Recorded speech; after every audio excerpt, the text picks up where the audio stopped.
Computer science videos here today to show you guys in this tutorial how to access your YouTube Studio comments on a computer.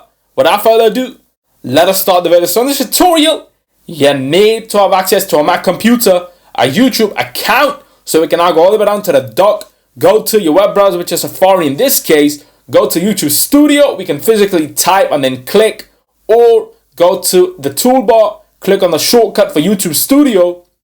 Make sure you're signed into the account and then go to your channel dashboard, go to the left hand side navigation bar where we see dashboard, videos, playlists, analytics, and now click on comments.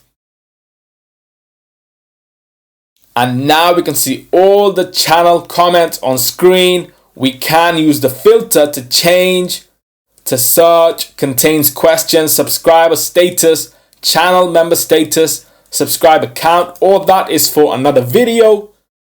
We can go to hell for review, likely spam. We can scroll up and down to see all the previous comments that have been posted to every video. Quick Safari. That's it for this video. I'll see you guys in my next tutorial. Thanks for now.